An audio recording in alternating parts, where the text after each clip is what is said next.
మంచి రెసిపీ చేసుకుందాం రండి, అది కూడా తోటలో. అండ్ దీని పేరు తోటలో రెసిపీ అని కూడా పెట్టచ్చు అనుకుంటా. అండ్ ఫస్ట్ అయితే వంకాయలు తీసుకొని అగ్గిలోకి అయితే డ్రాప్ చేస్తాం అనమాట వంకాయలన్నీ. అండ్ నెక్స్ట్ అయితే పైన కూడా మంచిగా క్లోజ్ చేసేసిన తర్వాత ఒక 10 minutesలో అంటే గ్రీన్ కలర్ ఉంటుంది కదా వంకాయ, మస్తు బ్లాక్ అయిపోతుంది అనమాట. ఏం పర్లేదు, మంచిగా కుక్ అయి ఉంటుంది.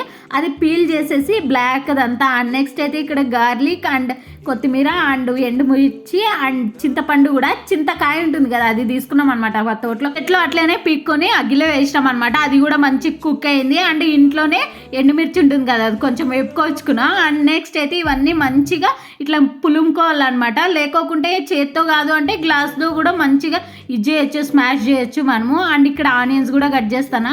అండ్ ఒక్కసారి మిక్స్ చేసినామంటే మంచిగా ఇది వంకాయ కుక్ అయి ఉంటుంది కాబట్టి ఈజీ మిక్స్ అయిపోతుంది. అండ్ నెక్స్ట్ అయితే ఆనియన్ వేయడం అంతే, సింపుల్ ఈజీ క్విక్ అనమాట. ఇట్లా తోటలో రెసిపీలు మస్తు ఉన్నాయి. మీకు కావాలంటే కామెంట్ చేయండి, నేను ఇంకా నెక్స్ట్ కూడా చేస్తాను. అండ్ ముద్దలోకైనా బాగుంటుంది, రైస్లో కూడా